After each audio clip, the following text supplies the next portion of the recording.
A nice day there. Who better to talk about it than Karl Rove here in person? He's live and in person. Hello, Karl, to you. Who needs a billboard when you got a whiteboard? Exactly. Shall we introduce the whiteboard? Well, these are, these are the things I'm going to be looking at tonight. Okay. First of all, I'm going to be looking at the numbers. How do they compare to the 2024 numbers? Because remember, these two states were basically 6-point victories for Kamala Harris. That was particularly unusual for New Jersey, which had been a 15-point victory for Joe Biden 4 years before. I'm going to be looking at the non-white voters in New Jersey, especially Hispanics, Passaic. You talked about it earlier. This was a big reason why the state moved right in the 2024 general election. And I'm going to be looking at the suburbs in Virginia. Chesterfield, a big suburban county outside of Richmond. Stafford County, which is sort of between Washington and Richmond. I'm going to be looking at how the Republicans are doing in those counties, because again, that's where Trump made some movement in 2024. I'm going to look at ticket splitters. Virginia has a history of splitting tickets. And this is why, even though the Republican candidate for governor is behind in the polls, the Republican Attorney General, Jason Menares, is in a dead heat, maybe even leading slightly. I'm going to be looking at that. And then I'm going to be paying attention to what's happening down ballot. In New Jersey, there are assembly seats that Republicans look like they could pick up assembly seats in South New Jersey. And in Virginia, there are 8 Republican members of the House of Delegates whose districts were carried by Kamala Harris. I'm going to look for any erosion there. And then finally, Pennsylvania has a retention election for the Supreme Court. This is a state where the registration margin between Democrats and Republicans has gotten to very, very thin, and it's going to be looking at the results there. If the Democrat Supreme Court justices win comfortably, then that's going to show enthusiasm on their side. Mm-hmm. If it's a close race, that's going to show that the two parties are polarized and both energized. Good stuff. In Virginia, one of the stories that we covered was the Attorney General's race, and Jay Jones, who's the Democrat running, he had these texts that were very violent in nature, and he said this about Speaker Todd Gilbert, then Speaker. He said, 3 people, 2 bullets, Gilbert, Hitler, and Pol Pot. Gilbert gets 2 bullets to the head. Spoiler, put Gilbert in the crew with the 2 worst people you know, and he receives both bullets every time. In previous years, that might have been disqualifying. He would have resigned in shame. He would have been pushed out of the party, but that didn't happen. The Democratic gubernatorial candidate, Abigail Spanberger, barely distanced herself from him. Even President Obama appeared with him at an event in a rally. It's a side of the One more thing here. Keep the context for when that became public. Right after Charlie Kirk. Right after Charlie Kirk.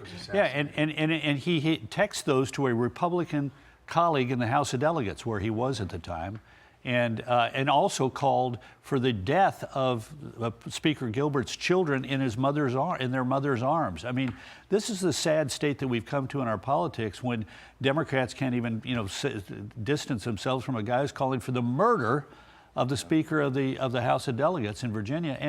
And not only that, but he's doing it this is not 2 Democrats talking. He's open about this. He is a woman Republican member of the House of Delegates. He's texting her this stuff. For what reason? She said that he was texting me. I was so disturbed by it, I called him on the phone.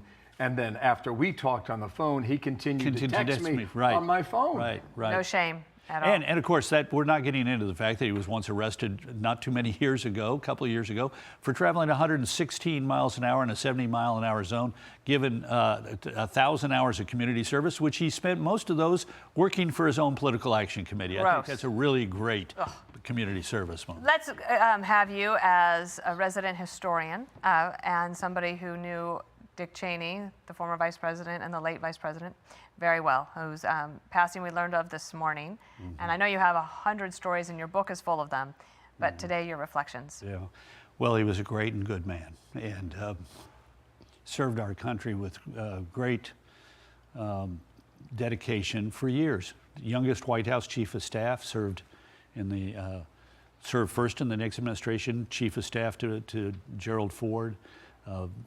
Had a real tough time for the country. Really tough time for the country. And as a young man, to help steer the White House during these critical years, 10 years in the Congress, he was made a member of the Republican House leadership as a freshman Republican. There was such enormous respect for him.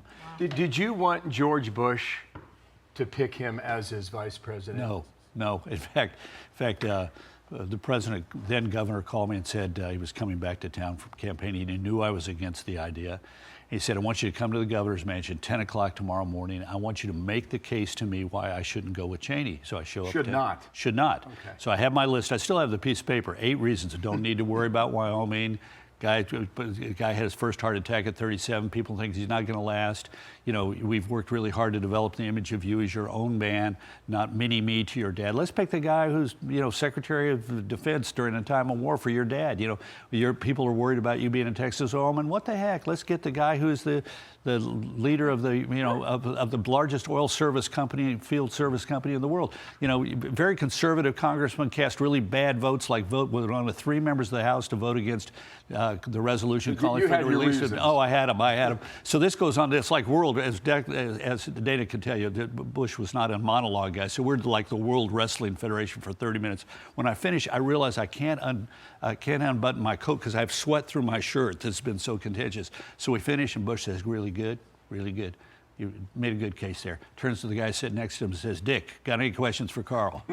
Cheney had been sitting there for half an hour while I kicked him around. And as we walked out, he says, I agree with some of what you had to say. And but what was it that President Bush, why did he want to pick him? Because he wanted somebody who would tell him what he thought after careful consideration, and whether he knew the president would agree with it or not, whether the president liked it or not, and that he would help him formulate good decisions. And when Bush made a decision, even if Cheney, as he often was on the opposite side of it, would be loyal and executing in the best way possible. That office is so powerful. You need somebody coming in there, having lunch with you once a week and sitting in all the meetings, who's going to tell you what it's like. And he also knew how a White House operated. So, you know, all these stupid stories about, you know, Cheney ran the White House. No, Cheney knew exactly who the president of the United States was and how that place needed to operate and encourage people. I mean, look, he could have easily said, you know what, that guy was against me. And yet we became close friends. We hunted together. I was on this secret committee that he chaired. So he forgave you for your misgivings. That's what one of the messages Bush was sending him was, I want to surround myself with people who will give it to me with the bark off. The bark off. Nice. Have a seat tonight, okay? Thank you, yes, buddy. thank Looking you, forward Karl. to it. Yeah, thank you for your story, too. You bet.